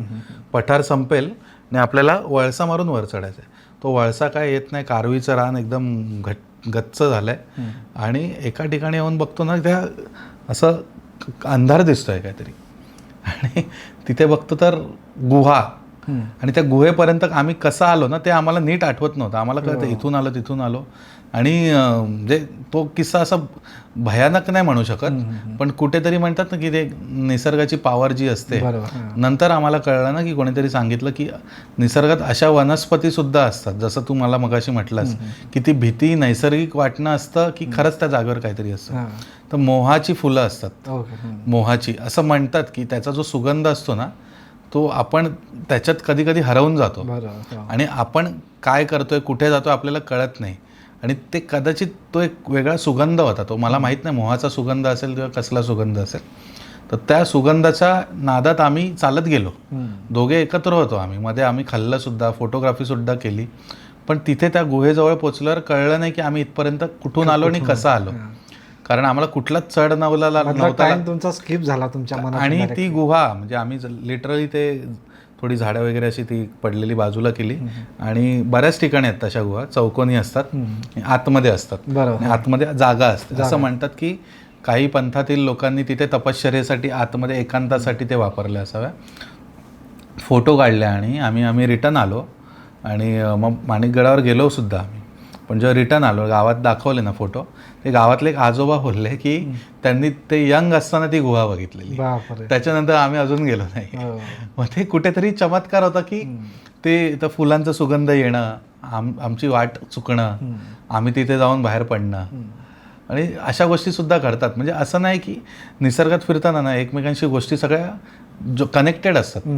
सो आपल्याला अलर्ट राहायचं आहे. जनरली आपण असं फिरत असताना लोकेशनबद्दल बोलतोय ज्यावेळेला, त्यातून काय एका ठिकाणी असं फिरत आलो आणि असं वाटतं की यार इथं काय ठीक वाटत नाही. बरोबर. तर आपल्याला ह्या स्किप करून थोडं पुढे जाऊया. असे किस्से तुझ्या बाबतीत किंवा असा काय अनुभव, काय असे जे इंटरेस्टिंग विषय नाही का, अरे बापरे विचार करण्यासारख्या गोष्टी आहेत या. गायदरा अहुपे घाटाचा ट्रेक म्हणजे असं बरेच लोक ना, म्हणजे खूप लोक गडकिल्ल्यांचे ट्रेक करतात, पण घाटवाटांचे ट्रेक सुद्धा असतात. आता कोणाला जर घाटवाटा माहीत नसतील तर खाली कोकणाचा भाग आणि वरचा पुणे, सातारा, सांगली, नाशिक, कोल्हापूर, सोलापूर हा जो भाग ह्याला कनेक्ट करणारा जो आपला सह्याद्रीचा पट्टा आहे त्याच्यातला पायवाटा, त्याला घाटवाटा म्हणतात. गायदरा घाटाने वर चढायचा, वर अहुपे गावात मुक्काम करायचा आणि खाली उतरायचं दुसऱ्या दिवशी, असा प्लॅन होता. 5 जण होतो आम्ही, एक आमची मैत्रीण पूजा आणि 4 आम्ही मित्र होतो. आणि ती पूजाचे वडील ते आर्मीमध्ये असल्यामुळे ते बिंदास सोडायचे घेऊन जायचं. आणि आम्हाला रात्र झाली वर पोचता कारण पायवाट माहीतच नव्हती. आणि ते येतोबा नावाचं मंदिर आहे वर, येतोबाच्या इथे. तर आम्हाला काही ते साखरमाची एक जागा आहे, तिथून कोंडवळला जाणारी लोक भेटली. ती म्हणाली की आम्ही जातो वर, मार्किंग करतो, तिथून तुम्ही लेफ्टला जावा, येतोबाला पोचाल. येतोबावरून तुम्हाला अहुपेला जायचं. आता येतोबाला पोचलो आम्ही कसं तरी, अंधार होऊन गेलेला पूर्ण येतोबाला. आणि ऑगस्टचा महिना होता 2018 आणि घोंगावणारा वारा होता तो घाटावरचा एकदम, तिथे ढग आणि वारा. हार्डली 30 सेकंदासाठी वगैरे नेटवर्क आलं असेल. मित्राला कॉल केला कसं जायचं, तो बोलला येतोबाकडे पाठ कर आणि निघून जा सरळ. तिथून निघालो. एव्हाना काय झालं, आम्ही सकाळी 11-12 वाजल्यापासून दुपारी 10 ते 11 वाजता ट्रेक सुरू केला. मी थकलेलो पूर्ण आणि रेनकोट घातला असेल तरी ते थकलेलोच सगळं. तर तिकडे ना अंधार झाला आणि असं झालं की आता काय अहुपे गाव येत नाही आहे किंवा आपल्याला जंगलातच राहावं लागतं का, किंवा त्या येतोबा मंदिर परत पाठीमागे जाऊन शोधून तिथेच. आणि ते मंदिर असेल एवढूसं, म्हणजे हार्डली 6 फूट बाय 6 फुटाचं असेल, त्याच्यातच बसून काढावी लागते का रात्र, असं झालेलं. काही करून आम्हाला अहुपेला पोचायचं होतं. आता आपण इथे आहोत ना, अंधारात चालतोय किंवा पावसात जरी चालतोय तरी झोप नावाचा प्रकार असतो, ती झोप येणारच तुम्ही कुठेही असाल. तर आमचं ना असं डोळे ब्लर व्हायला लागले, थोडे दिसायला लागलं. टॉर्च होत्या हातात, प्लास्टिकमध्ये टॉर्च टाकलेला, ते पण फोटो आहेत माझ्याकडे, सगळे फोटोज आहेत, चिखलाने माखलेलो. तर ना लांब कुठेतरी ना असं आम्हाला जाणवतं आहे की आता मी तुझ्याकडे बघतोय तर मला जाणवतं आहे, समज की मला धुरकट दिसतंय, काहीतरी दिवा असा येतोय, इथे येऊन थांबतोय, परत लांब जातोय, पण कळत नाही काय होतंय. कारण आम्ही त्या मानसिक स्थितीत की अहुपे गाव कधी येईल 8-8:30 होऊन गेले. आणि ते आपण म्हणतो ना की कोकणात राखणदाराचा पेहराव कसा असतो, एक धोती असते, घोंगडी असते, हातात काठी असते, कोयता असतो, फेटा असतो किंवा काही असतं. आम्हाला काय झालं की तो अर्धा तास कंटिन्यू ती लाईट दिसते, आम्ही चालतोय, ती लाईट तशीच दिसते, तशीच. आम्हाला वाटलं काहीतरी घडतंय. आता ते सगळी भीती निघून गेली. म्हटलं आता आम्हाला अहुपे गावात पोचवा कसा तरी, देवाकडे प्रार्थना केली. आणि अर्ध्या तासाने कळलं की ती लाईट आहे ना पलीकडच्या डोंगरातून, मध्ये दरी आहे छोटीशी अशी, म्हणजे दरी म्हणजे टेकड्या आहेत अशी, आणि पलीकडून कोणतरी टॉर्च मारत असेल. टॉर्च जेव्हा आपल्या कनेक्टेड समोर येते तेव्हा ती जास्त ब्राईट दिसते, तेव्हा जे फिरवत आहेत तेव्हा ती डिम होते. आणि पुढे जाऊन बघतो ना अर्ध्या तासाने वगैरे एक घोंगडीवाला आला माणूस समोर. त्यांच्यासोबत फोटो पण काढला आम्ही. गळ्यात माळ होती, घोंगडी होती, हातात काठी, कमरेला कोयता, कोल्हापुरी चप्पल. आणि ती कोल्हापुरी म्हणजे ती पावसाळ्यातलीच चप्पल होती त्यांची तशी. आणि ते बोलतात काय आहे म्हणजे असं त्या स्थानिक भाषेत, काय कोणीकडे चालला असं तसं, आणि एवढं काय करतात एवढं रात्री जंगलात, इथे कोणी येत नाही तर. आणि तो कणखर आवाज असा एकदम. तर आम्ही म्हटलं अहो आम्ही असं असं आलो गायदरा चढून आणि आता आम्हाला अहोपेच जायचं आहे. तर बोलतात ठीक आहे एक काम करा, मी तर आता येत नाही, मी चाललो रानात, तेच माझ्या गाई म्हशी आल्या नाहीत, मी शोधायला चाललो आहे, तुम्ही जावा, पहिलं जे घर लागेल तिकडे विचारा. आणि आम्हाला हार्डली अर्ध्या पाऊण तासात काय झालं, कच्चा रस्ता लागला. आणि गावाची खूण कशी बघायची, बांध लावलेले असतात किंवा कुंपण लावलेले असतात, असं समजायचं आता गाव जवळ येतं. तर आम्ही 2 जण पुढे चालत होतो, 3 जण मागे येतो थोडं, म्हणजे एक 15-20 फुटाच्या अंतरावर. आणि आम्ही दोघं पुढे होतो ना, आम्हाला एका असं शेतामध्ये असं घर दिसलं की जे असं कुडाचं लाकडी दरवाजाचं वगैरे घर असतं ना, कुडाचं मातीचं. आणि बाहेर अंगणात असा बल्ब लावला आहे एक येल्लो कलरचा, खाट ठेवली आहे, पाण्याचे ड्रम ठेवलेत आणि बैलगाडीचं चाक ठेवलं आहे, असं आम्हाला ते दृश्य दिसलं. आता ते दृश्य दिसलं तर मी ह्याला दाखवलं, अरे ते बघ तिकडे दिसतंय घर, आता जाऊया नॉक करूया. आणि गावातली लोक लवकर झोपतात, आम्हाला ऑलरेडी 8:30-9 झालेले. तर मी मागच्यांना बोलवलं, मी म्हटलं अरे ते बघा दिसतंय, ते बोलले चला जाऊया. तर आता ते त्याच्यासाठी बांधावरून जायचं होतं चालत.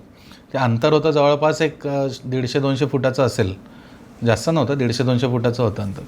आता आम्ही त्या बांधातून चिखलातून चालत जाईपर्यंत त्या घरापर्यंत पोहोचेपर्यंत लाईट बंद झालेली. लाईट बंद झाली, आता ती कधी बंद झाली किंवा आम्हाला बघून त्यांनी बंद केली ते माहीत नाही, पण तिथे जाऊन टॉर्च मारलं तेच होतं सगळं जे दिसलेलं. नॉक केलं, 2 मिनटं कोण उघडत नाही. मी म्हटलं आता लाईट चालू होती, माणसं आहेत म्हटलं, ठोकायला पाहिजे. नॉक केलं, परत उघडत नाही, परत नॉक केलं, त्याने आवाज दिला आतून कोण आहे. उघडला, तो आधी घाबरला की एक मुलगी आणि 4 मुलं, आणि काय एवढं रात्री जंगलात तुम्ही असं काय फिरतं. मग आम्ही समजवलं, आम्ही काय केलं, पायथ्याला जिथे उतरायचं आहे ना, खोपिवली गाव वगैरे, तर त्या तिकडच्या लोकांची नावं वगैरे जरा ओळखीचे आहेत, मग ते जरा लक्षात ठेवलेली नाही. मग ते बोलतात पण तुम्ही इथे कशा आलात. म्हटलं आम्ही ते जंगलात एक बाबा भेटलेले. ते बोलतात हां ते इकडेचेच, म्हणजे आमचेच बाबा आहेत ते रात्री माळकरी आहेत, ते जंगलात गाई गुरं आली ना ते शोधायला जातात. म्हटलं देवासारखे भेटले. तर ते आम्हाला बोलतात नाही तुम्ही देवासारखे भेटलात आम्हाला. म्हटलं का, आम्ही शॉक. म्हटलं हा काय प्रकार आहे. तर म्हटलं तू म्हणजे असं काय विचारतोयस. आणि तो यंग होता तो मुलगा, म्हणजे असं यंग म्हणजे 35-40 असेल. मग त्याने आम्हाला विचारलं तुम्ही इथपर्यंत कसे आलात. बाबांनी सांगितलं ठीक आहे, पण दारात कसे आलात. म्हटलं लाईट बघून आलो. तो गावात 3 दिवस झाले लाईट नाही आहे. आणि मी म्हटलं मग देवासारखा. तो बोलतो नाही, आमची लोकं जी खाली गेली आहेत ना ती पावसामुळे अडकली आहेत आणि त्यांना कॉल करायला आता तुमचा नंबर द्या आम्हाला. मग आमच्या नंबरने त्यांनी खाली कोकणात म्हणजे खाली मोरबाडमध्ये फोन लावले की बाबा काय तुम्ही कुठे अडकलायत, म्हणून ते आम्हाला बोलत होते की तुम्ही देवासारखे आलात. त्यांनी मग ते शेतावरचं बाजूचं घर होतं ते दिलं, आंघोळीला पाणी दिलं, जेवण बनवून दिलं. मग आम्ही मुक्काम केला. तर असे प्रसंगसुद्धा घडतात की आपण त्याच्या म्हणजे रिझन नसतं त्याला काही, आणि कोणतरी कधीतरी मदतीला येतं. आणि काही ठिकाणी चुकीच्या पण गोष्टी घडतात. आता बरेच ठिकाणी मला सुद्धा नाही पटत की नाही इथे थांबायला नको, की इथे आपण नको थांबूया. मग एखादं कुठलंही ठिकाण असू दे, ते म्हणजे काहीतरी असेलच ना की ह्याच्याबद्दल कोणी बोलत नाही किंवा ह्याचा विचार केला जात नाही. म्हणून मी लोकांना म्हणतो आपण जिथेही जाऊ, अनोळखी ठिकाणी जाऊ, की जसं करून मी ट्रेकला नेहमी जात असतो, तर ऑब्व्हियसली 1 नंबर 2 नंबरला जावंच लागतं कुठे ना कुठे. तर तिथे मनातल्या मनात माफी मागा, काही जात नाही आपलं. आणि भले तुम्ही देवाला मानता नाही मानता, तुम्ही तुमच्या धर्मातल्या देवाला मानता, त्याची माफी मागा. गावातली लोक काय करतात, आज तू बघ, तू पालघर भागात फिरशील ना, वाघदेव, वाघाला लोक देव मानतात. बऱ्याच ठिकाणी आशेरी किल्ला झाला किंवा तिथे मेघदेव नावाचा किल्ला आहे, तिथे तर ढगाला देव मानलंय, इंद्राला देव मानलंय. की लोक शेतीचं धान्य काढतात जेव्हा, तेव्हा त्या स्थानिक ग्रामदेवतांना आधी ते देतात. बरं. वाघाला देव मानतात कारण तो रक्षण करताय गावाचं. आता एक एक विषय निघतात म्हणून मी सांगतोय की देवराई कॉन्सेप्ट तुला माहित असेल. बरं. हो. देवराई का आपण हे करतो की देवराई म्हणजे देवासाठी राखून ठेवलेलं जंगल. मग ते कोकणात असेल किंवा घाटावर असेल. तर घाटावरचं मला आठवणारं एक तर भीमाशंकराचं जंगल किंवा भीमाशंकरापासून इथे नाणेघाटाच्या दिशेने येताना पिंपरगाणे वगैरे ती गावं लागतात. त्या भागात पण एक देवराई आहे. तिथे कुठेतरी छोटेखानी देवाचं शेंदूर फासलेला दगड असतो. मग तो म्हसोबा असेल, ती स्थानिक देवता असेल किंवा त्या देवाच्या नावाने भीती असते गावकऱ्यांना की हा देव आपलं रक्षण करत आहे, ह्याच्या इथे चुकीचं काही घडलं नाही पाहिजे, आपण ह्याची झाडं तोडली नाही पाहिजे, मग आपल्यासोबत काहीतरी वाईट घडू शकतो. ही भीतीसुद्धा गरजेची आहे. आणि आत्ताच मी अष्टविनायकची यात्रा करून आलो. विघ्नेश्वराचं जे मंदिर आहे ओझरचं, त्याच्या बाहेर एक छोटंसं मला मंदिर दिसलं. असं राखणदाराच्या पोशाखामध्ये ती मूर्ती आहे. गवळदेव की गवळी देव लिहिलेलं बाहेर आणि शेंदूर फासलेला दगड होता आणि ती मूर्ती पण होती. तर मी क्युरिओसिटी मला, तर मी ते विश्वस्त आहेत तिकडे त्यांच्या ऑफिसमध्ये विचारायला गेलो. तर त्यांनी काय सांगितलं, हे इथले मूळ पुरुष आहेत ज्यांची जागा होती शेकडो वर्षांपूर्वी आणि त्यांनी ती जागा दान केली म्हणून त्यांना आम्ही एक तो मान सन्मान म्हणून आम्ही त्यांना पुजतो आणि तशी मान्यता आहे की त्यांचा वास आहे. जे कळलं ना तसं. म्हणून आपण गावातलं काय करतो की नारळ देणं. कोकणात बरंच चालतं की आता आपण आई भराडी देवीची ती यात्रा असते, नारळ देणं असतं. काही ठिकाणी नॉनव्हेज पण चढवलं जातं असं ऐकून आहे मी. म्हसोबाला पण काय काय म्हणतात की म्हसोबा प्रत्येक गावचा वेगवेगळा म्हसोबा असतो. शंकराचंच रूप आहे ते, उग्र रूप आहे खूप. तर ते वेशीवरचा म्हसोबा, राखणदार, अशा देवी देवता असतात. आणि आपण जेव्हा ट्रेकला जातो, गडकिल्ल्यांवर जातो ना आणि आसपासची जी गावं आहेत तेव्हा असतं इथे. आणि घाटवाटांचं विशेष सांगायचं झालं तर फेण्यादेवी घाट वगैरे आहे. फेण्यादेवी तिथे कोळोबा नावाचं देव आहे खाली. ते मोठं देवस्थान आहे कोळोबा. परत रानशेळ घाट उतरला तर खाली म्हसोबा आहे. परत तुला पेड्याचा घाट उतरला तिथे एक देवी आहे. परत फेण्यादेवीचं एक आहे. आणि दाऱ्या घाटातून वर गेल्यावर पण एक ठाण आहे देवीचं. अशा बऱ्याच त्या रक्षण देवता असतात. ताहोली गडाचा काय किस्सा आहे? ताहुलीचं झालं असं ना की 2016ला पुष्कर्मी आणि अर्चिस. आता ताहुलीला सगळे ना, ते एक पायथ्याचं गाव आहे, आता मला नाव आठवत नाही, तिथून चढतात. तो जिथे रिव्हर्स वॉटरफॉल वगैरे आहे तिथून चढतात. पण आम्ही काय विचार केला, पुष्करने सांगितलं आपण अंबरनाथवरून जाऊया. अंबरनाथचा MIDC एरिया आहे, त्याच्या पलीकडून जाऊया. तलाव आहे, डॅम कुठलं तरी. आणि तिथे काय झालं ना, मला थोडा ना एलर्जीचा प्रॉब्लेम आहे. म्हणजे असं मला उग्र वास वगैरे आला ना तर मला शिंका येतात. मी त्याला म्हटलं अरे नको त्या MIDC मधून केमिकलचा वास असेल तर मला शिंका चालू होतील, परत ट्रेकमध्ये मी शिंकत राहीन. तो बोलला नाही, नवीन रूट आहे, आपण जाऊया. तर आम्ही तिघं, मी, अर्चिस आणि पुष्कर, आम्ही रात्री उतरलो. आता तू कर्जत, कल्याण, कसारा या ठिकाणी ट्रेकच्या गेटअपमध्ये उतरशील ना, लोक इग्नोर करतात. पण आता आम्ही अंबरनाथला ट्रेकच्या गेटअपमध्ये उतरलो. लोक बघायला लागली, हा म्हणजे असं दुसऱ्या ग्रहावरून आल्यावर की लोक काय दिसतात ती अशी. तर आम्ही MIDC क्रॉस केली आणि म्हटलं ताहुली रात्री नको चढूया, पहाटे चढूया, कारण तो थोडा ट्रिकी आहे त्या बाजूने. म्हणजे ते म्हणतात ना ते 5 पीर आणि दादी माते त्यांचं ठिकाण आहे वर, त्याच्या पलीकडच्या बाजूने चढू. तर आम्ही काय केलं ना, एका ठिकाणी एका टेकडीवर चढलो आणि टेंट लावला. आणि ते ना रखरखीत आहे सगळं, तो एरिया ना तू बघशील ना रखरखीत आहे पूर्ण. आणि टेंट कसं आहे की शांतता असेल ना एकदम, तर आत्ता बघ आपल्याला आपण दोघं शांत राहूया, ACचा आवाज येतो आहे वाऱ्याचा, तसा आम्हाला आवाज येतो आहे असा की म्हणजे कोणतरी काहीतरी बोलत आहे, कोणतरी तिकडून काहीतरी आवाज येतो आहे, सारखा आवाज येतो आहे, कुजबुज कुजबुज कुजबुज कुजबुज. आणि मध्येच तो आवाज वाढतो आहे, मध्येच आवाज कमी होतो आहे, मध्येच आवाज वाढतो आहे, मध्येच कमी होतो आहे. आम्ही म्हटलं ठीक आहे चल, MIDCचा एरिया थोडा आहे, काहीतरी आवाज येत असेल. म्हटलं एवढ्या रात्री आवाज येणार नाही, मध्येच विचित्र आवाज, काहीतरी जोरात भांडणं होत आहेत कुजबुजत. आणि ते रात्रभर आम्ही झोपलोच नाही तिथे. आणि ती नेगेटिव्हिटी फील होत होती की नाही बाबा इथे थांबायलाच नको. झोप तर लागलीच नाही. प्लस मी जसं म्हटलं की ते मला थोडा एलर्जीचा प्रॉब्लेम होतो, तो मला थोडा ते शिंका आणि ते श्वासाचा पण प्रॉब्लेम झाला, मग ते केमिकलचा वास आणि ते सगळं. आणि मग रात्रभर जाग, आणि तो रात्रभर तो आवाज कानातच ना, ते एकदम कुजबूज अशी होती ना की असं वाटतं कोणतरी कानात खूप म्हणजे कचकच चालू आहे कानात. आणि ते रात्रभर चालू होतं. आणि आम्ही मग सकाळी ते उजाडल्यावर मग ते खूप दम लागला तो वर चढायला, कारण तो मी म्हटलं रखरखीत आहे. आणि ती पायवाट पण चुकलो आम्ही. आणि कदाचित मग आम्ही असा अंदाज लावला, चल आपण समजलं निगेटिव्ह काही नसेल. तर असं पण असतं ना सायंटिफिक रिझन, की तू एक 300-400 मीटर लांब बसलायस, तुझ्या दिशेने वारा माझ्या दिशेला येतोय, तर तो आवाज वाऱ्याच्या दिशेने पण कमी जास्त होऊ शकतो. बरोबर. पण रात्रभर कोण कुजबुजेल कानाजवळ टेंटजवळ, तसा तो अनुभव म्हणजे असं. आणि अशा ठिकाणी आपण न घाबरताना थोडं शांत राहिलो ना, तर मग गोष्टी सोल्युशन निघू शकतं. कदाचित त्या काही ज्या शक्ती असतील, आपण त्याला भूत नाही म्हणू शकत, बरोबर. पॉझिटिव्ह निगेटिव्ह शक्ती असतील, तर त्यांचा प्रेझेन्स दाखवण्याचा प्रयत्न करत असतील की बाबा आमचं सुद्धा वास्तव्य आहे ते. हे जे अनुभव आहेत जनरली तुला जे आलेले आहेत, हे जंगलातले विशेषतः रात्रीच येतात, हा एक प्रश्न आहे. दुसरा असा आहे की ही भीती खरोखर भीती असते की मनात आपल्या काहीतरी असतं की आज आपल्याला दिसणार आहे आणि मग दिसतं, असं काय प्रकार असतं? खूप चांगला प्रश्न आहे आणि त्या प्रश्नातच उत्तर आहे.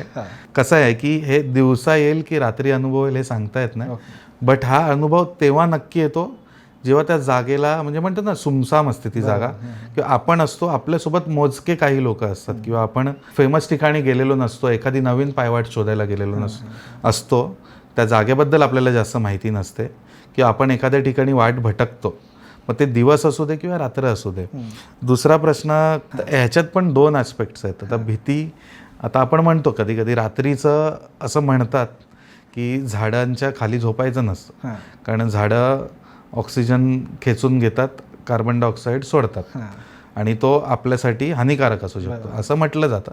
सायंटिफिक रिझन जाणकारांनी द्यावं. आता कदाचित अशी झाडं असतील ना की आपण जेव्हा जातो जंगलातून, तिथली ती झाडं वनस्पती, तिथून काहीतरी रासायनिक क्रिया होत असेल की आपल्याला एखादा सुगंध आला, किंवा असं भीतीचं वातावरण निर्माण झालं, किंवा असं कुठलं तरी जंगलचा पॅच आहे, जसं ठाणे जिल्ह्यात म्हणजे पनवेल भागात जो चंदेरी किल्ला आहे ठाणे पनवेलच्या मध्ये, तिथली तुम्ही सुरुवातीची झाडं बघाल तर ती अशी राकट झाडं म्हणू शकतो आपण, म्हणजे त्याला पानच नाही. आता रखरखीत आहे. आता ऑब्व्हियसली त्या झाडावर कोणी टॉर्च मारला, एखाद्या माणसाची सावली पडली, तर त्याला काहीतरी डोक्यात भलतंच येणार ना, त्याला असं पॉझिटिव्हिटी काही नाही येणार आहे तिकडे. सो तो सब्जेक्टिव्ह विषय आहे सगळा. आता आपण एखाद्या अशा किल्ल्यावर जातो, जसं आपण एक राजगड घेतलं, तोरणा घेतलं, जिथे लोक आहेत, गर्दी आहे, वर्दळ आहे लोकांची, तुमचं लक्ष काय ते लोकांकडेच आहे. पण तुम्ही जर असं एक कुठले तरी किल्ले घेतले की कुठे कोणीच जात नाही आहे, तुम्हीच आहात त्या किल्ल्यावर, एकटेपणा आहे, मग एक तर तुम्हाला तिकडचं बोलायला कोणी नाही आहे, 2-4 तुम्ही मित्र आहात, मग तेव्हा अशा कुठेतरी गोष्टी आठवायला सुरुवात होते. अरे मग इथून हा प्राणी आला तर, किंवा इथून असं काहीतरी रात्री तिकडून कोणतरी दिसलं तर. सो ते इमॅजिनेशनचा पण भाग असतो, बट ह्याच्यात काही % गोष्टी खऱ्या असतात सुद्धा, असं मला जवळून जाणवलं आहे. आणि ज्या ज्या गावातून आपण जातो ना, त्या गावात कुठले तरी असे किस्से झालेलेच असतात, आणि गावातली लोक, मला असं वाटतं की आपण शहरातून जेव्हा जातो ना, या गोष्टी लपवतात आपल्याबरोबर, का ते आपल्या चांगल्यासाठी, की ह्यांना खरं सांगितलं तर हे येणार नाहीत परत, ते गावातल्यांना माहीत असतं.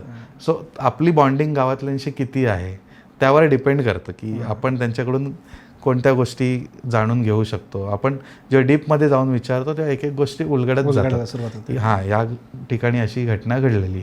आता किल्ले म्हटलं तर ते जंगलात आले, आसपास गावं, तर त्या काळात कदाचित गावं नसतील तिकडे, ती नंतर वस्ती झालेली असेल. आता किल्ल्यांवर जेव्हा आम्ही जातो तेव्हा, जसं मी म्हटलं की 10-12 वर्षांपूर्वी जेव्हा ट्रेक करायचो आम्ही, तेव्हा असं व्हायचं की कोण नसायचं किल्ल्यांवर, बुरुजावर मस्त रात्री बसून राहायचं, आणि पौर्णिमेचा चंद्र आहे, तुम्ही जस्ट व्हिज्युअलाइज करा, जे मी सुद्धा करायचो तेव्हा, की महाराज आले तिथून, एक सावली आली, महाराज दिसत आहेत, महाराज बुरुजावर पाय ठेवून उभे आहेत, विचार करत आहेत, खालचा प्रदेश बघत आहेत, आणि कुठेतरी त्या बुरुजामधल्या भिंतींमध्ये देवड्या म्हणतो तिथे पणत्या पेटल्यात, महाराज स्ट्रॅटेजी करतायत दुसऱ्या दिवसाची. सो ते सुद्धा एक इमॅजिनेशन झालं, आणि त्याच्यात तुम्ही त्या इमॅजिनेशनमध्ये जाता की कसं असेल तेव्हाचं. मग ते आत्ता AI आल्यामुळे आपण हे सहज शक्य एका क्लिकवर करू शकतो, पण जेव्हा तुम्ही प्रॅक्टिकली त्या ठिकाणी असताना तेव्हा या गोष्टी जेव्हा व्हिज्युअलाइज होतात आपल्याला, किंवा आपण एखाद्या कोणाकडून ऐकून गेलेलो असतो, किंवा समजा तुम्ही उद्या ट्रेकला जात आहेत आणि रिसेंट तुमच्या मित्राच्या आयुष्यात काहीतरी घटना घडली आहे, तर तीच ती तुम्हाला तिथे जाऊन आठवली, आणि मग ते जंगल खायला उठतं तुम्हाला, किंवा तेच जंगल तुम्हाला एखादा प्रेझेन्ससुद्धा चांगला वाटेल तुम्हाला तिथे. सो डिपेंड आहे अशा गोष्टी, आणि पर्टिक्युलर घडतात अशा गोष्टी प्रत्येकासोबत, पायवाटा चुकणं, चकवा लागणं, किंवा आपण दिवसभर फिरतोय पण त्याच जागेवर येतोय, किंवा एखादा माणूस कोणतरी आला पायवाट राखणदार वगैरे असं म्हणतो आपण की तो पायवाट दाखवून गेला पण तो कुठे गेला आपल्याला माहीत नाही. सो असतात अशा गोष्टी, म्हणजे मी तरी ॲक्सेप्ट करतो त्या गोष्टी. दुसरी गोष्ट, आपण जेव्हा ट्रेकला बाहेर पडतो, डिपेंड आहे तुम्ही ट्रेकला कुठे जातात, त्या ठिकाणचा रिस्पेक्ट झाला पाहिजे आपल्याकडून. याच पॉझिटिव्ह नोटवरती आपण या गप्पांच्या पूर्णविरामकडे येऊ. तर खूप जबरदस्त गप्पा झाल्यात, बऱ्याच स्पर्श अस्पर्श विषयांना आम्ही टच केलेला आहे. तुम्हाला ह्या गप्पा आवडतील असं मला वाटतं. आपण नेहमी ऐकतो, म्हणजे असं आपले तुमचे बरेच मित्र असतील की रात्री ट्रेकला गेलो आहे, गप्पा सांगतायत, पण उघडपणे सगळ्यांपर्यंत कोणी बोलत नाही का, आता लोक काय बोलतील. किंवा आजही जे ज्येष्ठ गिर्यारोहक आहेत, मी तर त्यांना सुद्धा अप्रोच करेन की तुम्ही सुद्धा असे किस्से सांगावे, ॲज अ एंटरटेनमेंट का होईना, आमच्यापर्यंत गोष्टी कळतील किंवा अशा गोष्टी असतील त्याच्यावर विचार केला जाईल की अशा गोष्टी असतात.